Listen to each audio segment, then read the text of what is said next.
नमस्कार, न्यूज के इकलौते फैमिली शो न्यूज की पाठशाला में आप सभी का बहुत स्वागत। मैं हूं सुशांत सिन्हा। ये वो पाठशाला जहां सबकी क्लास लगती है। और सबसे पहले आपको बता दूं कि आज कौन कौन सा चैप्टर खोलने जा रहा हूं। एयर शो, परेड, गजब की झांकियां, सरदार पटेल के सम्मान में पीएम मोदी का वो काम जिसे देख दुनिया हैरान रह गई, आज आपको दिखाऊंगा। मोदी के सरदार पटेल वर्सेस राहुल की दादी इंदिरा, एक ही दिन में ऐसा क्या हुआ कि सवाल खड़े हो गए। सरदार पटेल की कौन सी इच्छा नेहरू ने नहीं होने दी थी पूरी। पीएम मोदी ने कौन सी बात बताकर कांग्रेस को एक्सपोज कर दिया। पीएम मोदी का कांग्रेस पर अब तक का सबसे बड़ा अटैक, क्यों बोले एक और बंटवारा करवा देगी कांग्रेस, आज आपको दिखाऊंगा। इसके अलावा बिहार में मोदी नीतीश का घोषणा पत्र आया, ऐसा क्या वादा कर दिया कि इंडी वाले उछल पड़े।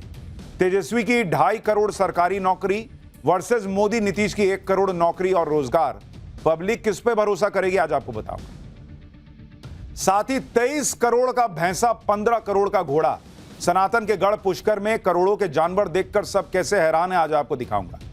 24 इंच का घोड़ा, 16 इंच की गाय, पुष्कर मेले की वो गजब तस्वीरें आई हैं जिन्हें देखकर आप भी चौंक जाएंगे। और भारत अमेरिका में कौन सी बड़ी डील हो गई कि ट्रंप के धोखे से शहबाज मुनीर की नींद उड़ गई है, आज ये भी आपको बताऊंगा। और आखिर में हमारा स्पेशल सेगमेंट, सोचा है कभी किसी वीआईपी के स्वागत के लिए आपने सुना होगा हमेशा रेड कारपेट बिछती है। रेड कारपेट ही क्यों बिछती है बॉस, नीली, पीली, हरी कारपेट क्यों नहीं बिछती, सोचा है कभी? इसके बारे में भी बताऊंगा। सरदार पटेल की कौन सी इच्छा नेहरू ने नहीं होने दी पूरी, पीएम मोदी ने कौन सी बात बताकर कांग्रेस को एक्सपोज कर दिया। और पीएम मोदी का कांग्रेस पर अब तक का सबसे बड़ा हमला, क्यों बोले एक और बंटवारा करवा देगी क्या कांग्रेस, आज सबसे पहले इसकी बात। भाई, एक वक्त था जब इस देश में सरदार वल्लभ भाई पटेल की जयंती या पुण्यतिथि कब आती थी, कब चली जाती थी, किसी को पता ही नहीं चलता था। अपने सबसे मजबूत नेता को कांग्रेस ने ऐसा बुलाया था मानो जैसे उनका कोई योगदान ही ना हो देश में। लेकिन जो काम कांग्रेस को अपनी सरकारों में करना चाहिए था, वो काम नरेंद्र मोदी ने किया है। आज नरेंद्र मोदी ने देश के प्रथम गृह मंत्री और भारत की एकता के सूत्र में भारत बांधने वाले, या कहिए कि भारत की एकता के सूत्रधार सरदार पटेल के सम्मान में वो कर दिया जो काम दशकों पहले कांग्रेस को करना चाहिए। आज पीएम मोदी ने सरदार पटेल की 150वीं जयंती पर गुजरात में ठीक वैसे ही भव्य परेड का आयोजन करवाया जैसे भव्य आयोजन या तो 26 जनवरी या फिर 15 अगस्त पर होता है। और यह बहुत बड़ी बात है बॉस। आज पीएम मोदी ने सरदार पटेल की जयंती पर एक नई परंपरा को स्थापित कर दिया। अब से सरदार पटेल की हर जयंती पर हर साल ऐसे ही भव्य परेड हुआ करेगी। आप देखिए बॉस, आपको लग नहीं रहा है कि जैसे 26 जनवरी की परेड चल रही। यह देश एक बड़े नेता जिनके योगदान को कम दिखाने का प्रयास हुआ, उसके प्रति बहुत बड़ा सम्मान है। आज ये देश को एक करने में सरदार पटेल के योगदान को याद करते हुए पीएम मोदी ने साफ कहा कि जैसे हम 15 अगस्त 26 जनवरी मनाते हैं ना, वैसे ही अब से ये एकता दिवस मनाते हैं। कांग्रेस राज में तो कोई सोच भी नहीं सकता था कि सरदार पटेल की जयंती पर इतना भव्य कार्यक्रम हो सकता है। लेकिन पीएम मोदी ने बता दिया कि सरदार पटेल ने देश के लिए जो किया, सरदार पटेल ने जिस तरह से छोटी छोटी रियासतों में बटे देश को एक बनाया, जितना योगदान सरदार पटेल का इस देश के निर्माण में है, उसके आगे तो यह भव्य परेड भी कम पड़ जाए बॉस। सरदार पटेल की जयंती पर गुजरात में कैसे भव्य परेड हुई है, कैसे लोगों को 26 जनवरी की परेड की याद आ गई। इस एकता परेड की एक एक तस्वीर आप देखेंगे तो हैरान रह जाएंगे कि क्या ही जबरदस्त आयोजन हुआ है। सरदार पटेल की जयंती पर उन्हें सच्ची श्रद्धांजलि देने में पीएम मोदी ने कोई कमी नहीं छोड़ी। लेकिन सरदार पटेल की जयंती पर कांग्रेस ने क्या किया, राहुल गांधी ने क्या किया, वो भी आज आपको बताऊंगा। यह भी बताऊंगा कि कश्मीर को लेकर सरदार पटेल की कौन सी इच्छा नेहरू ने पूरी नहीं होने दी। पीएम मोदी ने आज क्यों कहा कि कांग्रेस एक और बंटवारा भी करवा देगी, यह सब आपको बताऊंगा। क्या सच में सरदार पटेल आरएसएस के खिलाफ थे, आरएसएस पे बैन लगाना चाहते थे? कांग्रेस के इन आरोपों में कितना दम है, इसके लिए इतिहास का चैप्टर भी खोलूंगा। लेकिन पहले सरदार पटेल की जयंती पर जो भव्य परेड हुई है, जिसकी चर्चा हर जगह है, उसकी एक झलक देखिए।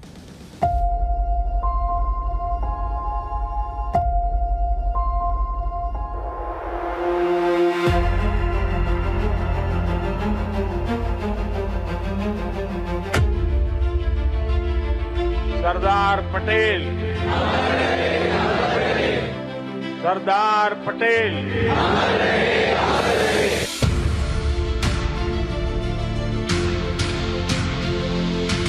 देश में राजनैतिक छुआछूत को एक कल्चर बना दिया गया। कांग्रेस ने सरदार साहब के विजन को भुला दिया।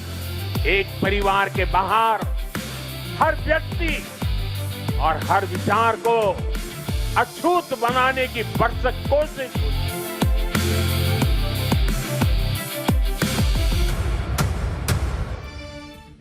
सरदार पटेल की जयंती पर आज कैसे पीएम मोदी कांग्रेस से भिड़ गए, कैसे उन्होंने इतिहास के पन्ने पलटकर कांग्रेस की क्लास लगाई, आज ये सब लेकर आया हूं। लेकिन पहले देखिए कि आज सरदार पटेल की 150वीं जयंती पर गुजरात के एकता नगर में ठीक वैसी ही परेड कैसे हुई जो 26 जनवरी पर होती है। इस परेड में अलग अलग राज्यों के पुलिस के जवानों ने अपना दमखम दिखाया।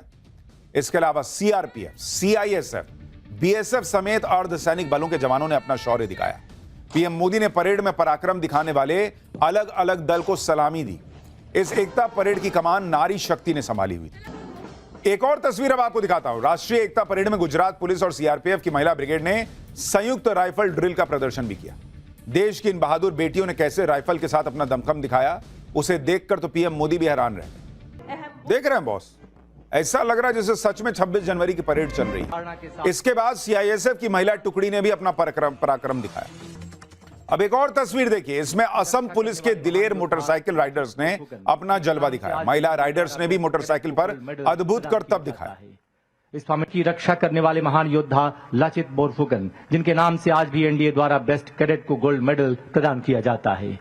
इस फॉर्मेशन का नेतृत्व कर रहे थे लॉन्स नायक परेश कलिता।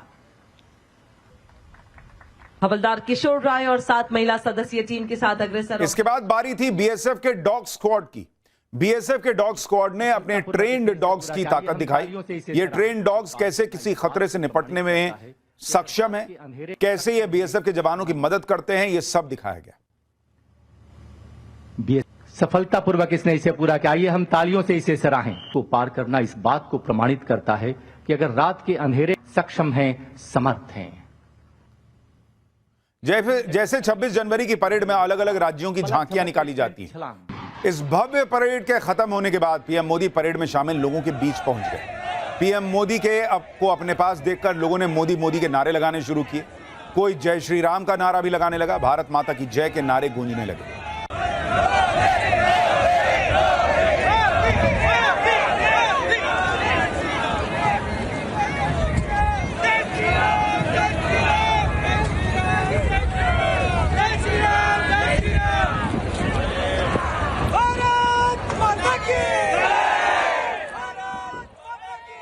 सरदार पटेल के चरणों में श्रद्धांजलि देने के लिए पीएम मोदी आज गुजरात में स्टैच्यू ऑफ यूनिटी पर भी गए।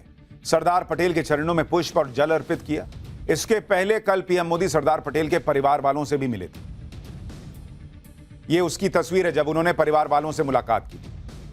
हालांकि आप देखिए कमाल की बात, नेहरू परिवार के बारे में तो सबको पता है, लेकिन क्या आपको सरदार पटेल के परिवार के बारे में पता था?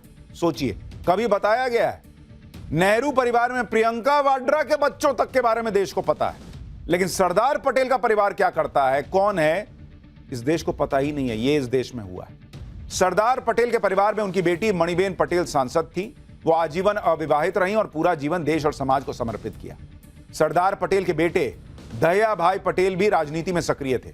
बीएमसी में सदस्य थे और 18 साल तक सदस्य रहे। लेकिन इसके बाद सरदार पटेल के परिवार के लोग राजनीति की चकाचौंध से दूर रहे और अब कोई भी परिवार का सदस्य राजनीति में नहीं है। सरदार पटेल के पोते पोतियां और उनके वंशज सरदार पटेल की इतनी बड़ी विरासत के बाद भी कभी उसका लाभ लेने नहीं आए और सामान्य जीवन ही जीते रहे। सरदार पटेल के परिवार के लोगों से आज पीएम मोदी मिले तो उन्हें भी इस बात की खुशी हुई कि सरदार पटेल के लिए जिस तरह से पीएम मोदी ने भव्य आयोजन करवाया वो पहले कभी नहीं हुआ।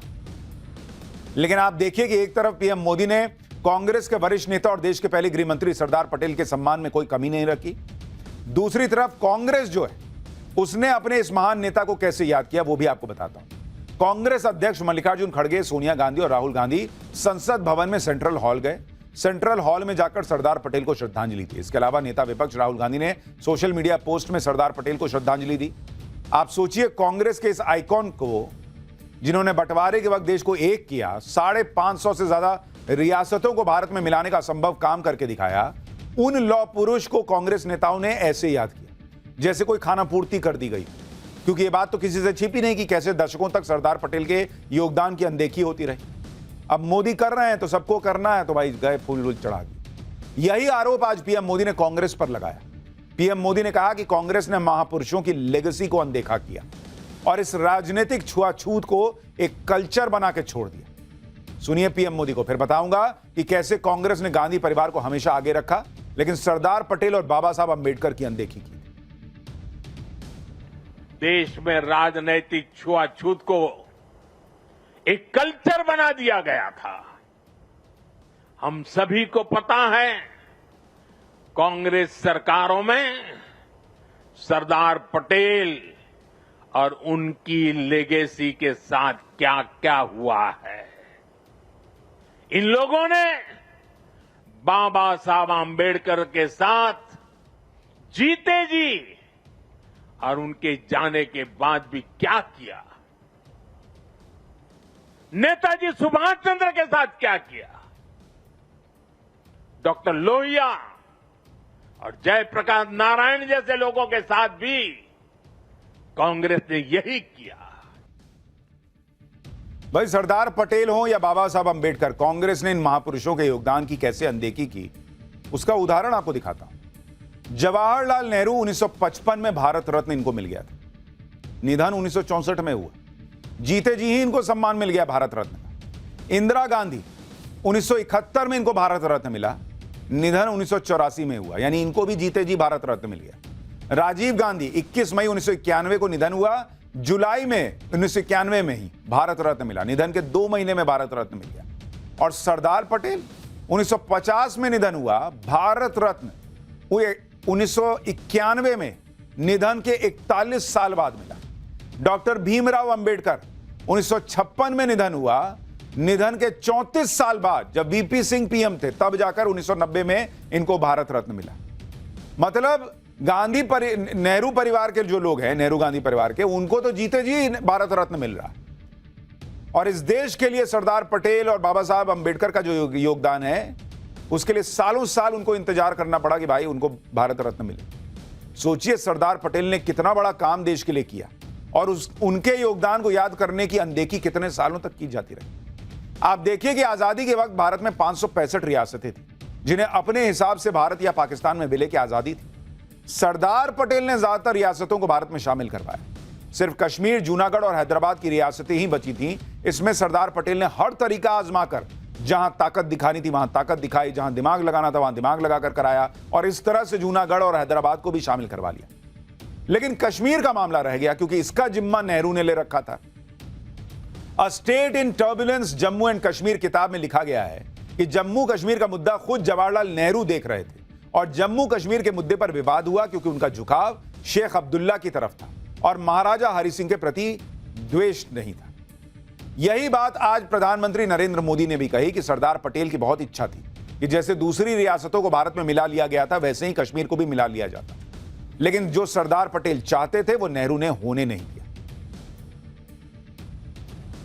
आज की युवा पीढ़ी में बहुत से लोगों को पता नहीं होगा सरदार साहब चाहते थे जैसे उन्होंने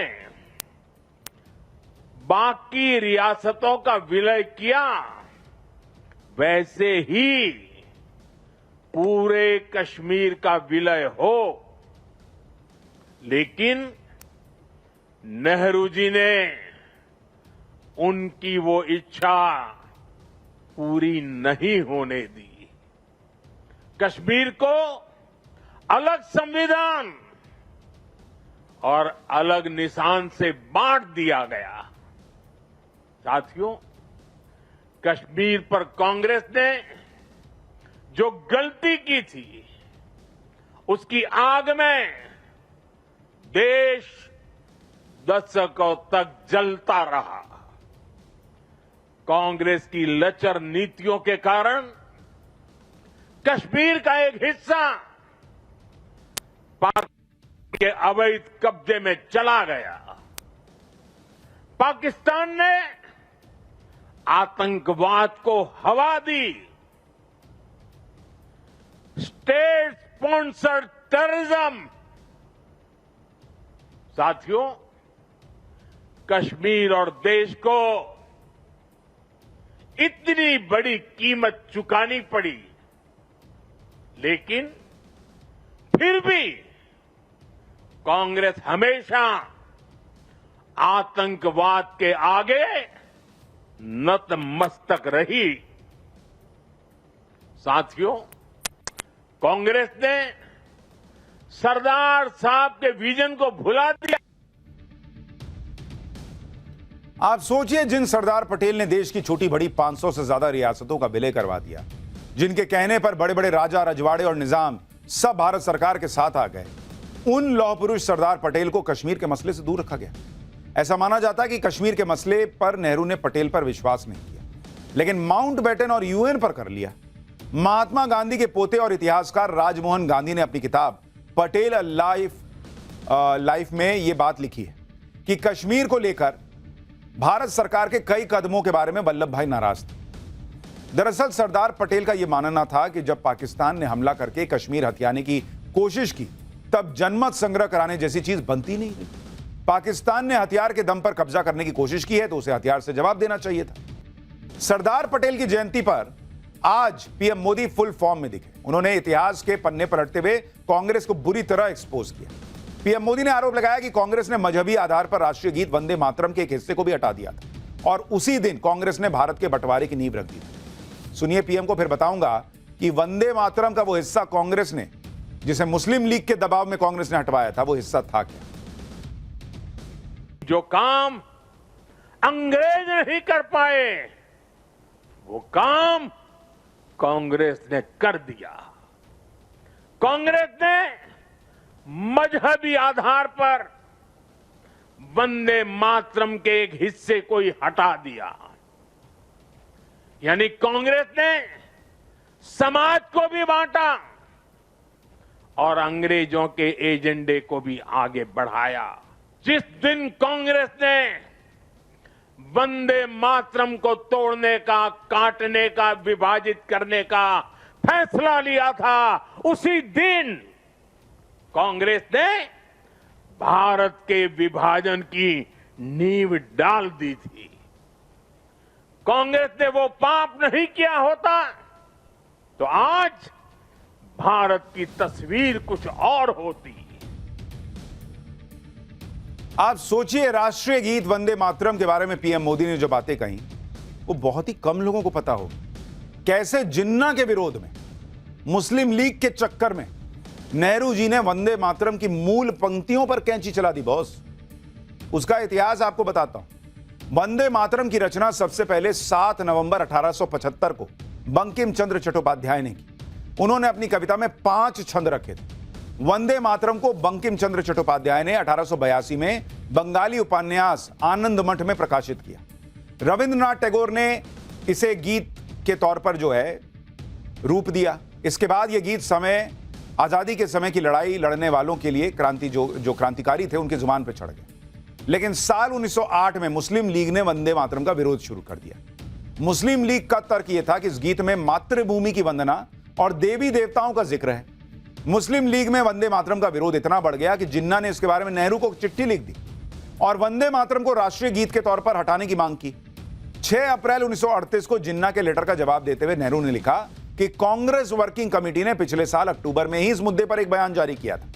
नेहरू ने लिखा कि यह बात ध्यान रखनी चाहिए कि अभी नेशनल एंथम के तौर पर किसी गीत को आधिकारिक तौर पर अपनाया ही नहीं गया। नेहरू ने बताया कि 30 सालों से ज्यादा से वंदे मातरम गीत भारतीय राष्ट्रवाद का प्रतीक बन गया है। इसके बाद नेहरू ने लिखा कि वर्किंग कमेटी इस मामले को ध्यान से देख रही है और यह तय किया गया है कि इस गीत के कुछ हिस्से हटा दिए जा सकते हैं। उनका इस्तेमाल नेशनल प्लेटफॉर्म्स या अलग अलग ओकेजन्स पर नहीं किया जा सकता। वर्किंग कमेटी ने इस गीत के 2 छंद तय किए हैं जिसे राष्ट्रीय गीत के तौर पर इस्तेमाल किया जा सकता है। इसके बाद की कहानी सबको पता है। जो राष्ट्रीय गीत आज आप जानते हैं उसका मूल वर्जन वो नहीं है। मूल वर्जन में काट छांट कर दी गई क्योंकि भाई जिन्ना को दिक्कत थी। जिन्ना ने देश कटवा दिया, समझ में आता है। जिन्ना ने वंदे मातरम भी कटवा दिया और नेहरू ने काट दिया।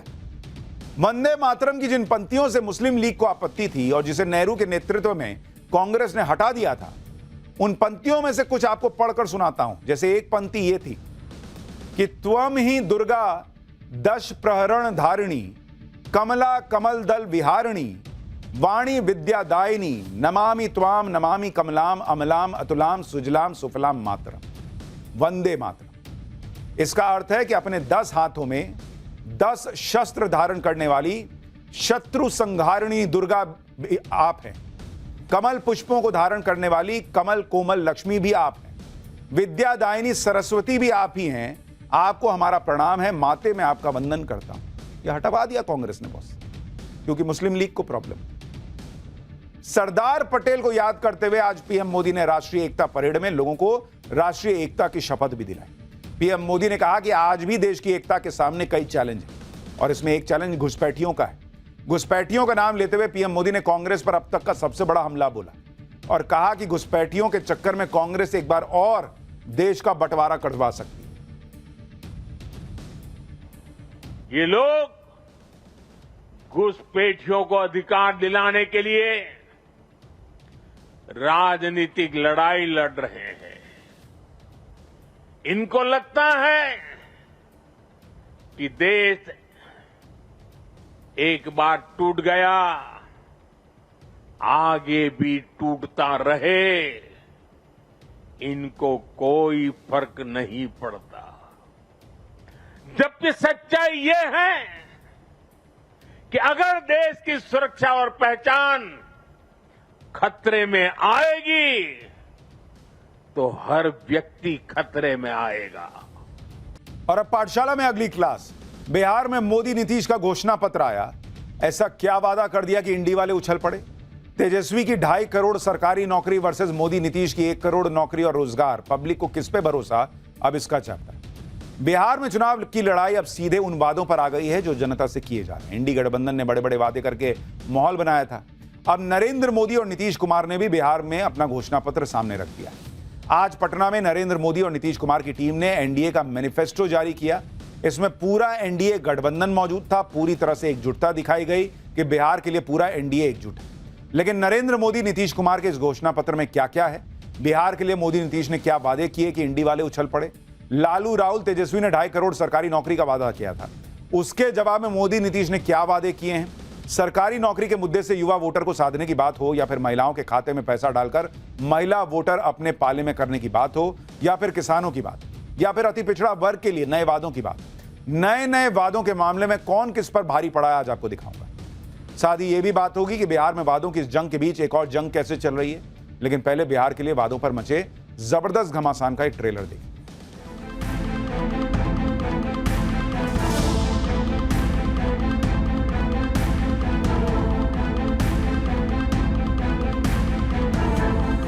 आदरणीय मुख्यमंत्री जी को तो पता ही नहीं होगा कि उस घोषणा पत्र में क्या है। जिंदगी के इतिहास के अंदर पहली बार कोई प्रेस कॉन्फ्रेंस 26 सेकंड की हुई है।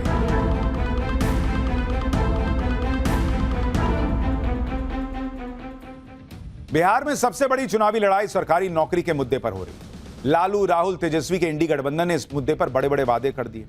आज जब एनडीए का मैनिफेस्टो आया तो नौकरी के वादे पर उन्होंने क्या कहा, दोनों गठबंधनों के मैनिफेस्टो में सरकारी नौकरी को लेकर क्या क्या कहा गया, आपको कंपैरिजन दिखाता हूं। भाई, इंडी गठबंधन ने वादा किया है कि हर परिवार को सरकारी नौकरी मिलेगी। 20 दिन में इसका कानून बना देंगे, 20 महीने के अंदर नौकरी दे देंगे। एनडीए ने भी वादा किया कि 1 करोड़ से ज्यादा सरकारी नौकरी और रोजगार देंगे। मतलब सिर्फ सरकारी नौकरी नहीं, उसमें अपना आपका रोजगार हो, यह उन्होंने ऐड कर दिया, ताकि सरकारी नौकरी तो इतना पॉसिबल नहीं है। उन्होंने कहा कौशल जनगणना कराएंगे, हर जिले में मेगा स्किल सेंटर खोलेंगे, बिहार को ग्लोबल स्किलिंग सेंटर बना देंगे। दोनों में अंतर यह है कि जहां इंडी गठबंधन सीधे सरकारी नौकरी देने की बात कर रहा है, वहीं एनडीए ने सरकारी नौकरी के साथ साथ दूसरे रोजगार और स्किल बढ़ाने पर बात की। तो रियलिस्टिक वादा है, क्योंकि यह सवाल तो सब पूछ रहे हैं कि सबको सरकारी नौकरी कैसे दे दीजिएगा बॉस, इतनी नौकरी कहां है, इतना पैसा कहां से आएगा। इस सवाल का ठोस जवाब अब तक इंडी गठबंधन नहीं दे पाया, सिर्फ वादे करके छोड़ गया। लेकिन एनडीए ने सीधा सीधा कहा कि भाई सरकारी नौकरी देंगे लेकिन रोजगार भी देंगे, और उसकी संख्या ऑब्वियसली ज्यादा होगी। इंडी गठबंधन इस बात से भी घबराया हुआ है कि नरेंद्र मोदी और नीतीश कुमार ने बिहार की महिलाओं के खाते में जो 10,000 रुपए डलवाए, वो कहीं मोदी नीतीश को बिहार में अब तक की सबसे बड़ी जीत ना दिला दे। इसके जवाब में इंडी गठबंधन ने भी महिलाओं के लिए कई वादे किए, और अब एनडीए ने भी अपने मैनिफेस्टो में महिलाओं के लिए क्या कहा है वो देख लीजिए। इंडी गठबंधन ने बिहार के गांव गांव में काम करने वाली 1 लाख जीविका दीदियों को सरकारी कर्मचारी बनाकर 30,000 रुपए हर महीने की सैलरी देने का वादा किया। आज एनडीए ने अपने मैनिफेस्टो में वादा किया कि महिला रोजगार योजना से हर महिला को 2 लाख रुपए की मदद देंगे। 1 करोड़ महिलाओं को स्किल ट्रेनिंग देंगे, जिससे महिला साल में 1 लाख रुपए कमा सके। इंडी गठबंधन ने कहा था कि 1 दिसंबर से महिलाओं को 2,500 रुपए प्रति महीने देंगे, 5 साल तक 30,000 रुपए हर साल देंगे। एनडीए ने कहा कि महिलाओं को मासिक पेंशन 400 से बढ़ाकर 1100 किया जा चुका है। इसके अलावा आशा वर्कर्स की सैलरी 3,000, आंगनबाड़ी वर्कर्स की सैलरी 9,000 रुपए बढ़ाई जा चुकी है। बिहार में महिला वोटर चुनाव पलट देती है। महिला वोटर मोटे तौर पर नरेंद्र मोदी और नीतीश कुमार के साथ रहती है। इंडी गठबंधन ने महिलाओं के लिए चुनावी वादे तो किए, लेकिन ये वादे तभी पूरे होंगे जब ये सत्ता में आएंगे। बिहार की महिलाएं ये देख रही हैं कि नरेंद्र मोदी और नीतीश कुमार ने पहले ही महिलाओं को 10,000 रुपए दिए हैं और वो महिलाओं को स्किलफुल बनाने की बात कर रहे हैं। कह रहे हैं जो अच्छा काम कर रही होंगी उनको और आर्थिक मदद देंगे। मतलब खाली पैसा दे देने की बात नहीं कि फ्री में पैसा अकाउंट में आ गया, आपको सक्षम बनाने की बात जो है वो एनडीए कर रहा है। इंडी वाले कह रहे हैं कि पैसा लीजिए बस।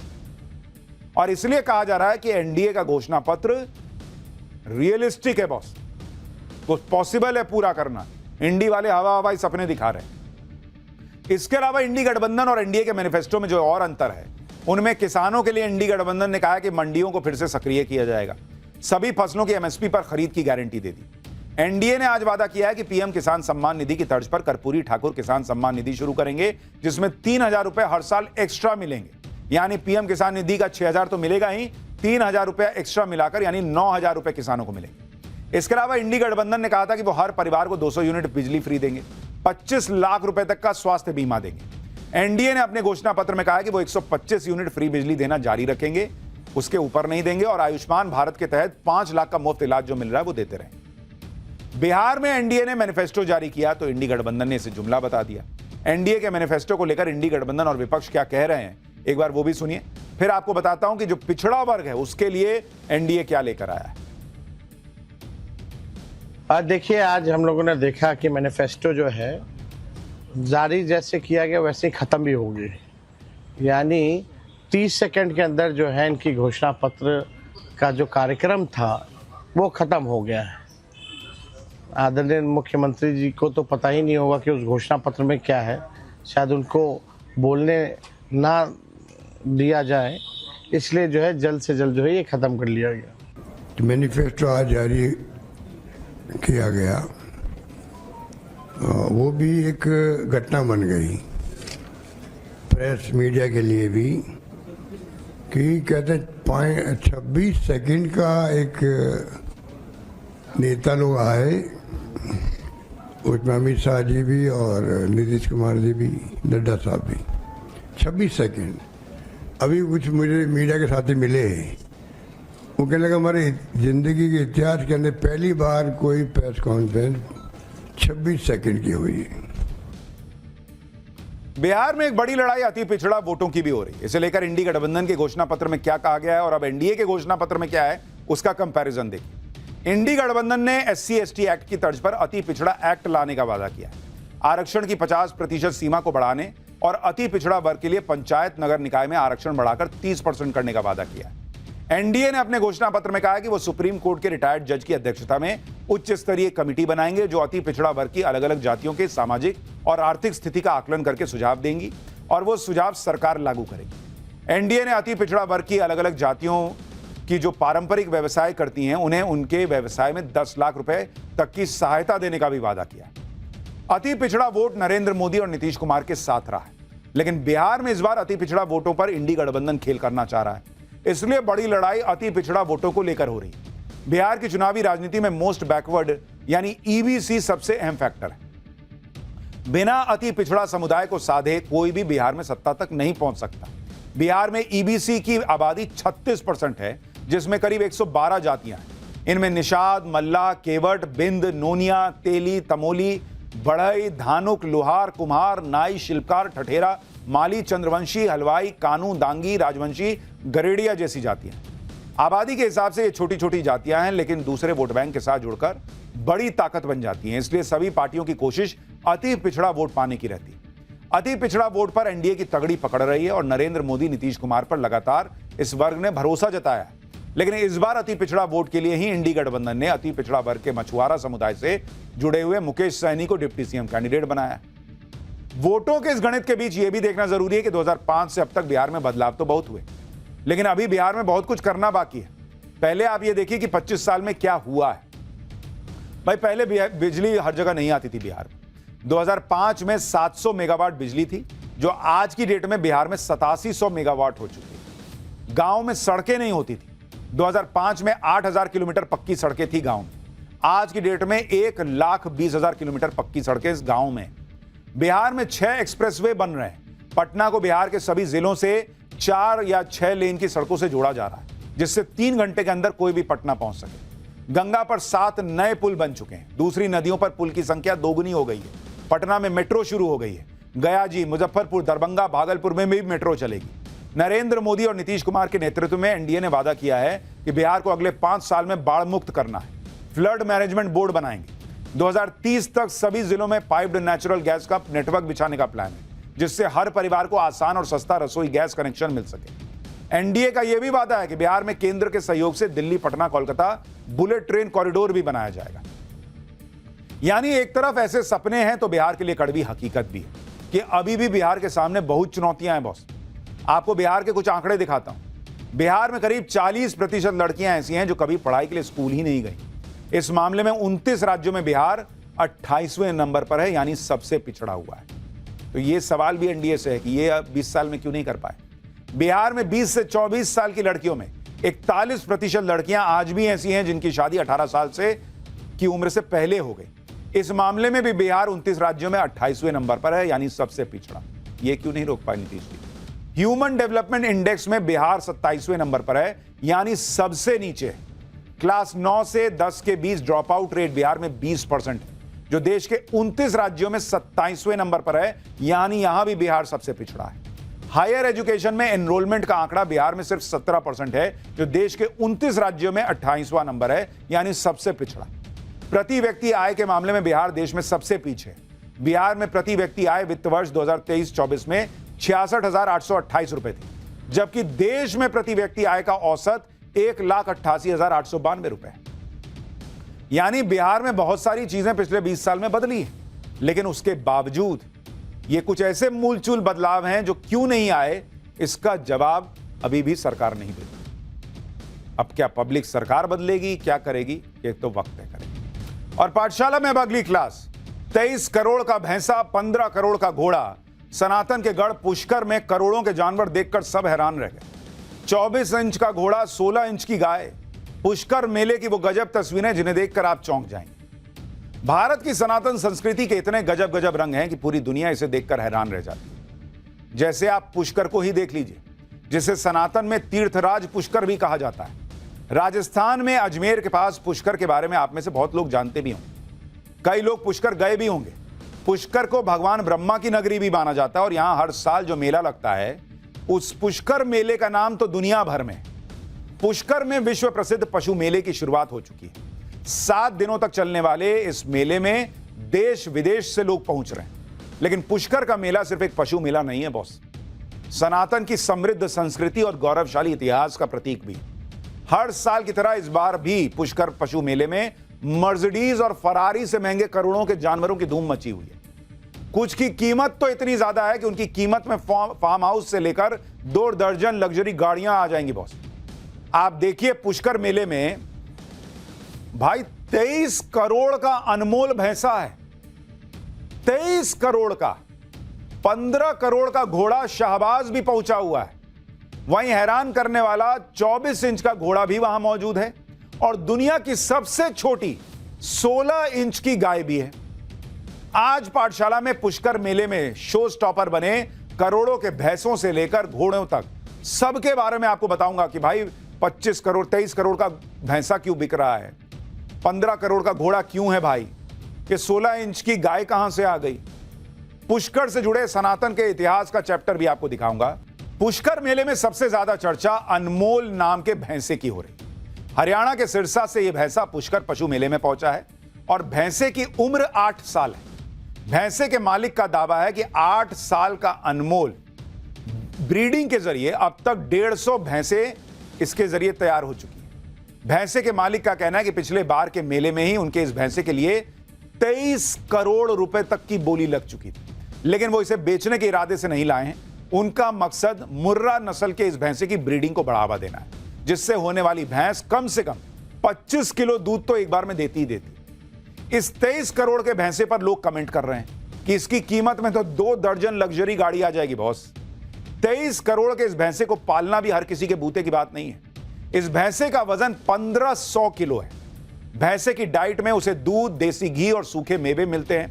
हर रोज भैंसे को 250 ग्राम बादाम, 4 किलो अनार, 30 केले, 5 लीटर दूध और 20 अंडे खिलाए जाते हैं। इसके अलावा मक्के, फली और हरा चारा भी इसको खिलाया जाता है। उसकी रोजाना देखभाल पर करीब 1500 रुपए यानी हर महीने 45,000 रुपए का खर्चा आता है सिर्फ खिलाने पिलाने। भैंसे के मालिक का दावा है कि ब्रीडिंग के जरिए उनका अनमोल हर महीने 8 लाख रुपए कमा लेता है। इसलिए उसकी देखरेख के लिए 2 लोग हमेशा उसके साथ रहते हैं, जिसकी उन्हें अलग से सैलरी दी जाती है। तो 23 करोड़ का भैंसा है बॉस, तो उसका ये हिसाब किताब भी थोड़ा वैसे ही रखना पड़ेगा ना। पुष्कर मेले में एक से बढ़कर एक ब्रीड के घोड़े भी सुर्खियां बटोर रहा है। पाकिस्तान के पीएम शहबाज शरीफ ने भले ही दुनिया भर में कटोरा लेकर घूमने वाली इमेज बना ली, लेकिन पुष्कर मेले में पहुंचा शाहबाज सबका लाडला बना हुआ है।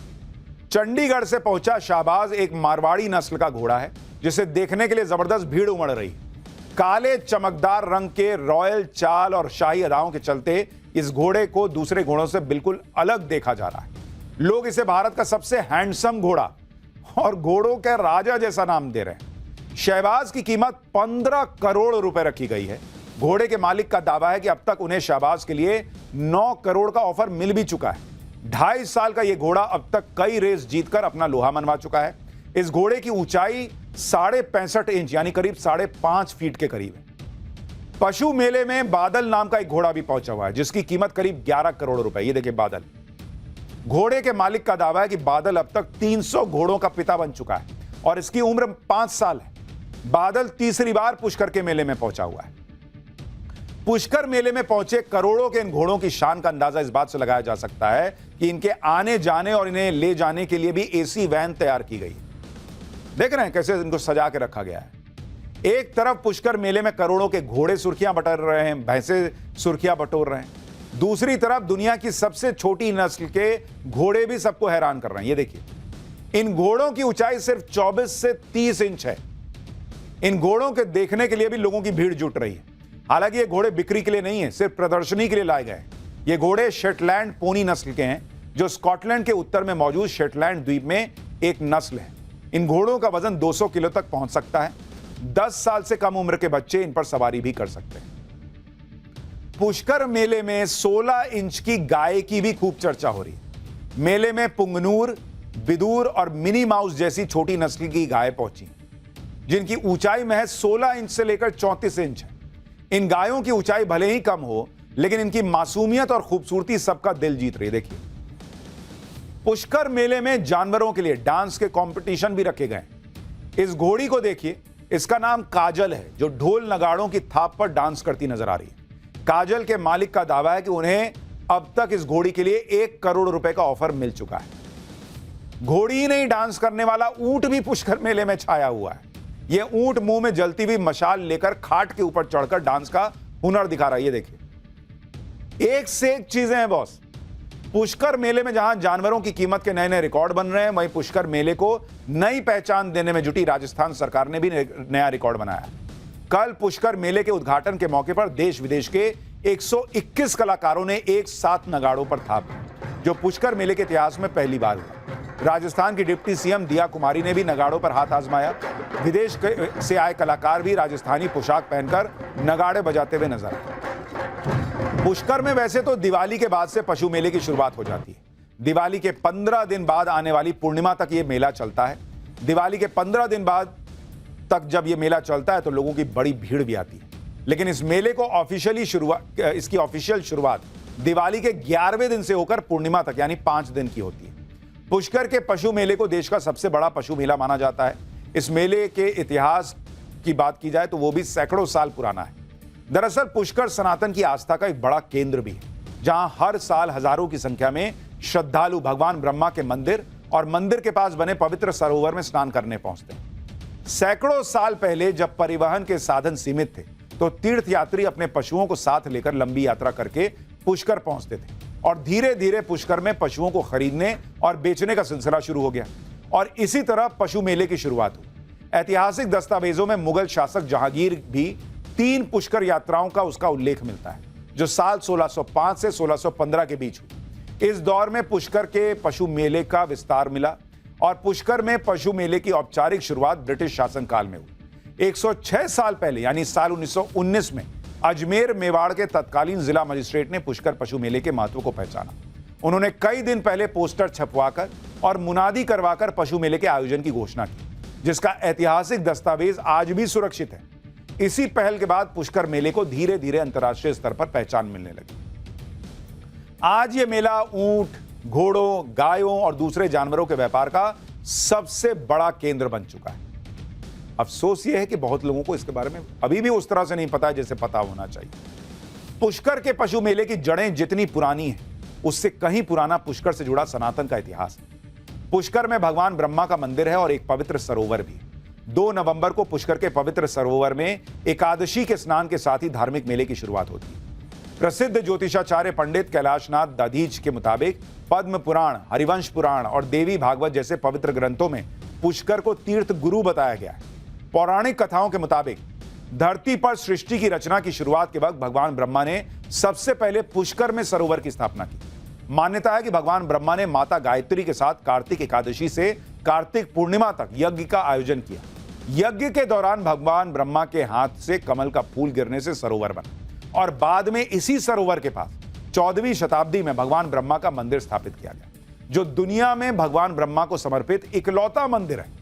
मान्यता है कि कार्तिक महीने में 33 करोड़ देवी देवता पुष्कर पहुंचते हैं, इसलिए कार्तिक महीने की एकादशी यानी दिवाली के 11वें दिन से कार्तिक पूर्णिमा तक इन 5 दिनों में पुष्कर सरोवर में स्नान करने से पंच तीर्थ यानी कुरुक्षेत्र, प्रयागराज, गया, काशी और नैमिषारण्य के समान पुण्य प्राप्त होता है। विशेष तौर से कार्तिक पूर्णिमा के दिन होने वाला महास्नान बहुत पवित्र माना जाता है। मान्यता है कि स्नान से मोक्ष के दरवाजे खुल जाते हैं।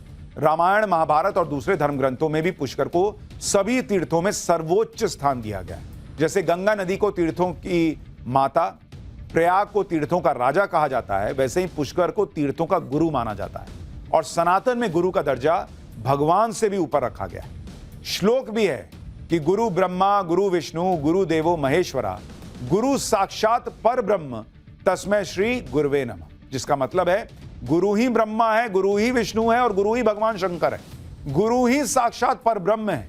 ऐसे गुरु को मैं प्रणाम करता हूं। पीएम मोदी की भी पुष्कर तीर्थ पर गहरी आस्था है। पीएम मोदी पुष्कर के ब्रह्मा मंदिर में विधि विधान से पूजा कर चुके हैं। ये उसकी तस्वीर याद दिला रहा हूं आपको। तो ये पुष्कर मेला भी अपने आप में अद्भुत है बॉस। और पाठशाला में अब अगली क्लास, जिसमें आज आपको दिखाऊंगा भारत अमेरिका में कौन सी बड़ी डील हो गई कि ट्रंप के धोखे से शहबाज मुनीर की नींद उड़ गई। पाकिस्तान ने नरेंद्र मोदी से बचने के लिए हाथ पैर तो बहुत मारे, बहुत कोशिश की कि ट्रंप की चापलूसी करके, तलवे चाट के किसी तरीके से पाकिस्तान जो है वो बच जाए। और मोदी से बचने के लिए असीम मुनीर और शहबाज शरीफ तो ट्रंप के पैरों में जाके बैठ गए थे। बैठ क्या गए थे, लेट ही गए थे। यहां तक कि पाकिस्तान में ही लोग कहने लगे थे कि मुनीर और शहबाज तो जैसे ट्रंप की गुलामी करने लग गए। लेकिन मुनीर और शहबाज की सारी चापलूसी धरी की धरी रह गई, क्योंकि आप देखिए कि इस समय पाकिस्तान की क्या हालत हो गई, कैसे वो किनारे लगता जा रहा है। भारत अमेरिका के बीच बड़ी डील हो गई है। इस डील से पाकिस्तान में हड़कंप मच गया है। मोदी के एक फैसले से मुनीर का खेल कैसे खत्म हो रहा है, ये सवाल उठ रहा है। उधर ट्रंप ने पाकिस्तान को मैसेज दे दिया है, इधर तालिबान भी लगातार धमकी दे रहा है। जो भारत ने किया वही तालिबान करने वाला, ऐसा कहा जा रहा है। मुनीर और शहबाज इतने दिनों से जो खेल कर रहे थे, वो खेल नरेंद्र मोदी ने एक झटके में कैसे खत्म किया। कैसे इधर मोदी ने अमेरिका के साथ बड़ी डिफेंस डील की, कैसे उधर तालिबान से पिट पिट कर पाकिस्तान का कचूमर बना हुआ है, ये सब आज आपको डिटेल में बताऊंगा। पाकिस्तान पिछले कुछ महीने से अमेरिका के दम पर फूल रहा था। मुनीर को लग रहा था कि चापलूसी की है तो ट्रंप सेट हो गए हैं, उसके बाद अब भारत तो कुछ बिगाड़ नहीं पाएगा। लेकिन इधर नरेंद्र मोदी ने अलग ही खेल कर दिया। जिस अमेरिका के भरोसे पाकिस्तान बैठा था, उसने भारत से बड़ी डिफेंस डील कर ली। मलेशिया से आज ऐसी तस्वीरें आई हैं जो पाकिस्तान को चैन से सोने नहीं देंगी। मलेशिया में भारत और अमेरिका के रक्षा मंत्री मिले। रक्षा मंत्री राजनाथ सिंह और अमेरिका के रक्षा मंत्री पीट हेग्सेथ ने बड़ी डिफेंस डील साइन की। मलेशिया में आसियान देशों के रक्षा मंत्रियों की बैठक चल रही थी। इसी में भारत और अमेरिका ने अपनी डिफेंस डील कर ली। 10 साल का डिफेंस फ्रेमवर्क भी तैयार हो गया है। भारत और अमेरिका के बीच जो डिफेंस डील हुई है, उसके बारे में आपको डिटेल से बताता हूं। भारत और अमेरिका एक दूसरे से सूचनाएं साझा करेंगे, एक दूसरे को तकनीकी सहयोग देंगे। डील का मकसद क्षेत्रीय स्थिरता बनाए रखना है, एक दूसरे से सैन्य सहयोग को बढ़ाना है। यह डिफेंस फ्रेमवर्क 10 साल के लिए बनाया गया है, यानी भारत और अमेरिका मिलकर काम करेंगे डिफेंस के क्षेत्र में। यह आज साइन हो गया। राजनाथ सिंह ने डील पर साइन करने के बाद कहा कि इस डील से भारत और अमेरिका के संबंध और मजबूत होंगे। एक बार राजनाथ सिंह को सुनिए, फिर आपको बताता हूं कि पाकिस्तान का क्या नुकसान है इससे। आपसे 3 बार टेलीफोनिक वार्ता हमारी हो चुकी है और जब आपसे एडीएम के गाइडलाइंस पर व्यक्तिगत रूप से मिलकर मुझे बेहद खुशी हुई है और इस अवसर पर डिफेंस फ्रेमवर्क की शाइनिंग मैं समझता हूं कि उसके परिणाम स्वरूप आज एक नए अध्याय का प्रारंभ होगा। इन शब्दों के साथ मैं पुनः आपको धन्यवाद देता हूं और मेरा पूरा विश्वास है कि आपकी लीडरशिप में भारत और यूएस के रिश्ते और अधिक मजबूत होंगे। अमेरिका को भी समझ में आ रहा है कि भारत के साथ ही चलना हो। भारत से टकराएंगे तो नुकसान अमेरिका का ज्यादा है। इसलिए आप देखिए कि ट्रंप एक तरह से लाइन पर आने लगे हैं धीरे धीरे। कभी भारत को ईरान के पोर्ट पर रियायत दे रहे हैं, कभी डिफेंस डील कर रहे हैं, कभी यह संकेत दे रहे हैं कि भारत पर जो टैरिफ लगा है वो कम हो जाएगा, कभी नरेंद्र मोदी की तारीफ में कसीदे पढ़ रहे हैं, कभी यह संकेत दे रहे हैं कि ट्रेड डील जल्द हो जाएगी। यानी कुल मिलाकर मामला यही है कि अमेरिका भारत के साथ रिश्तों में टकराव ज्यादा दिन तक आगे नहीं बढ़ाना चाहता। भारत और अमेरिका की आज की डील के बाद अमेरिकी डिफेंस सेक्रेटरी पीट हेग्सेथ ने कहा कि अभी अभी राजनाथ सिंह से मुलाकात की और 10 साल के लिए अमेरिका भारत डिफेंस फ्रेमवर्क पर साइन हुआ। यह डील हमारी रक्षा साझेदारी को आगे बढ़ाता है, जो क्षेत्रीय स्थिरता और प्रतिरोध की आधारशिला है।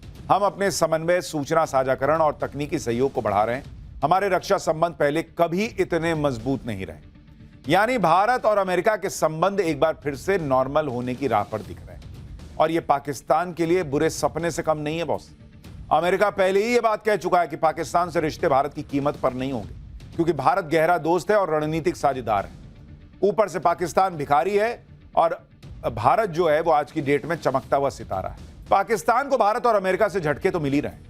इधर तालिबान ने भी पाकिस्तान की नाक में दम कर रखा है। जिस अफगानिस्तान के बारे में पाकिस्तान सोच रहा था कि उसे आसानी से हरा देगा, वही अफगानिस्तान अब पाकिस्तान को एक के बाद एक जख्म दे रहा है। अफगानिस्तान को छेड़कर पाकिस्तान ने अपने लिए बैठे बिठाए मुसीबत मोली। अफगानिस्तान की तालिबान सरकार पाकिस्तान को धमकियां दे रही है कि अगर पाकिस्तान ने काबुल पर हमला किया तो इस्लामाबाद की शक्ल बदल देंगे। जिस तरीके तालिबान पाकिस्तान यानी टीटीपी को लेकर पाकिस्तान और अफगानिस्तान में ठनी हुई है, उस पर अफगानिस्तान ने कह दिया है कि टीटीपी पाकिस्तान की समस्या है, तो वो खुद उससे निपटे। अपनी समस्या पाकिस्तान हम पर क्यों थोप रहा है भाई? अफगानिस्तान की संप्रभुता का सम्मान करे। पाकिस्तान हमारे सब्र का इम्तिहान ले रहा है, जिसका नतीजा खतरनाक होगा। अफगानिस्तान बड़े बड़े साम्राज्यों के सामने नहीं झुका। हम मिट जाएंगे लेकिन अपने दुश्मन को छोड़ेंगे नहीं। यानी तालिबान जिसने रशिया को अफगानिस्तान से बाहर किया, जिसने अमेरिका को मजबूर कर दिया बाहर जाने के लिए, पाकिस्तान क्या है भाई? वो कह रहा है तुमको भी फोड़ देंगे हम। अफगानिस्तान पूरा मन बना रहा है कि अगर पाकिस्तान ने फिर से गलती की तो अंजाम पाकिस्तान को भुगतना पड़ेगा। हम बर्बाद होंगे तो होंगे, देखा जाएगा, लेकिन पाकिस्तान को तो फोड़ देंगे। इसी बात से पाकिस्तानी पब्लिक में पैनिक फैल गया है। तालिबान तो अपनी जान की परवाह किए बिना पाकिस्तान को मिटाने की बातें कर रहा है, लेकिन पाकिस्तान को अभी भी लग रहा है कि वो तालिबान को शिकस्त दे सकता है। पाकिस्तान का डर देखिए कि एक तरफ तो वो अफगानिस्तान से बात कर रहा है, पहले कतर फिर तुर्की में तालिबान के साथ बातचीत की, और दूसरी तरफ तालिबान को धमकी भी दे रहा है। पाकिस्तान के मंत्री ख्वाजा आसिफ ने कहा है कि अगर तालिबान ने आतंकियों की मदद जारी रखी तो पाकिस्तान अफगानिस्तान में काफी अंदर तक घुसकर हमला करेगा। पाकिस्तान के हमले से तालिबान दोबारा गुफाओं में जाने के लिए मजबूर हो जाएगा। पाकिस्तान को तोरा बोरा वाली घटना दोहराने के लिए मजबूर ना करे। दूसरी तरफ आप ये देखिए कि पाकिस्तान के मंत्री तुर्की में तालिबान के नेताओं को मनाने में जुटे हुए हैं। पाकिस्तान का ट्रॉफी चोर मंत्री मोहसिन नकवी किस तरह से तालिबान के मंत्री को मना रहा था, ये पूरी दुनिया ने देखा। अब तो पाकिस्तान में लोग कह रहे हैं कि बॉस तालिबान से पंगे मत लो, वो गुरिल्ला युद्ध में माहिर है। जब अमेरिका तालिबान को नहीं हरा पाया तो पाकिस्तान की क्या हैसियत? पाकिस्तान धमकियां दे रहा है, उधर अफगानिस्तान अब वो काम करने जा रहा है जो भारत ने पाकिस्तान के साथ किया था। भारत ने पाकिस्तान को सबक सिखाने के लिए सिंधु जल संधि रद्द कर दी थी, जिससे पाकिस्तान का हलक सूखा। अब यही काम तालिबान भी करने जा रहा है। खबर है कि अफगानिस्तान ने कुनार नदी पर बांध बनाने की प्लानिंग कर दी। अफगानिस्तान के जल मंत्री ने कहा है कि जल्दी ही बांध बनाया जाएगा। अफगानिस्तान को कुनार का पानी मैनेज करने का अधिकार है। कुनार नदी पाकिस्तान के त्रिचाल इलाके से निकलती है। अफगानिस्तान में कुनार नदी 482 किलोमीटर तक फैली। अफगानिस्तान से निकलकर फिर से पाकिस्तान में जाती है। पाकिस्तान में जहां नदी दोबारा एंट्री करती है वही बांध बनाने का प्लान है। यानी भारत ने साफ कहा था कि पानी और खून साथ साथ नहीं बह सकते। अब यही काम अफगानिस्तान कर रहा है। अगर तालिबान ने कुनार नदी पर बांध बना दिया तो पाकिस्तान का खैबर पख्तूनख्वा पानी के लिए तड़प जाएगा, वहां हाहाकार मच जाएगा। पाकिस्तान हमेशा भारत को हजार घाव देने का सपना पाले रहता है, लेकिन अब पाकिस्तान का ऐसा हाल हो रहा है कि रोज कोई ना कोई सैनिकों को उड़ा देता है, कोई उसके प्यारे आतंकियों को उड़ा देता है। पाकिस्तान कई फ्रंट पर फंसा हुआ है। तालिबान बाहर से ठोक रहा है, टीटीपी अंदर से, अज्ञात गनमैन पता नहीं कहां से आते हैं और चुन चुन के लोगों को मार के चले जाते हैं। पाकिस्तान में लश्कर तैयबा के आतंकी शेख मोइज मुजाहिद की गोली मार के हत्या कर दी गई। शेख मोइज मुजाहिद को आतंकी हाफिज सईद का करीबी माना जाता है। अब पाकिस्तान करे तो करे क्या, ऊपर से बलूचिस्तान में आजादी की जंग रुकने का नाम नहीं ले रही। यानी अंदर बाहर ऊपर नीचे हर तरफ से पाकिस्तान घिरा हुआ है। ऊपर से लगता है कि ट्रंप ने भी पाकिस्तान को धोखा दे दिया। पाकिस्तान अब कहीं का नहीं रहा। और अब हमारा स्पेशल सेगमेंट सोचा है कभी, वो सवाल जो दिमाग की बत्ती जला दी। और आज का सवाल यह कि आपने सोचा है कभी कि किसी भी वीआईपी के स्वागत के लिए क्यों कहते हैं कि अरे रेड कारपेट बिछा हुआ था? हमेशा रेड कारपेट ही क्यों बिछाते हैं, नीला, पीला, हरा या किसी और दूसरे रंग का कारपेट क्यों नहीं? आपने भी रेड कारपेट वेलकम की तस्वीरें देखी होंगी। अवार्ड शो हो या फिर किसी देश का प्रेसिडेंट, पीएम कहीं जाता हो तो उसके स्वागत में रेड कारपेट ही बिछाते हैं। लेकिन क्यों रेड कारपेट ही? इसकी वजह आपको बताता हूं। रेड कारपेट का इतिहास यूनान और रोमन सभ्यता तक जाता है। यूनानी नाटक एगामेमन में इसका जिक्र मिलता है, जिसमें राजा एगामेमन का स्वागत लाल कालीन पर हुआ था। उस दौर में लाल रंग शाही और दैवीय शक्ति का प्रतीक था। धीरे धीरे यह परंपरा ग्रीस से होते हुए दूसरे देशों तक फैलती चली गई। रेड कारपेट का औपचारिक उपयोग 1821 में हुआ था। तब के यूएस राष्ट्रपति, अमेरिका के राष्ट्रपति जेम्स मोनरो के स्वागत में इसे बिछाया गया था। इसके बाद खास मेहमानों के स्वागत में यह परंपरा जुड़ती चली गई। भारत में 1911 में पहली बार रेड कारपेट का प्रयोग हुआ। किंग जॉर्ज V के लिए लाल किले पर रेड कारपेट बिछाया गया था। धीरे धीरे भारत में भी शाही स्वागत का हिस्सा यह बनता चला गया। दरअसल लाल रंग को शक्ति, धन और प्रतिष्ठा का प्रतीक माना जाता है। पुराने समय में लाल रंग के कपड़े और कालीन बनाना बेहद महंगा और कठिन काम था, इसलिए यह रंग सिर्फ राजाओं, धनी लोगों के लिए ही उपलब्ध था।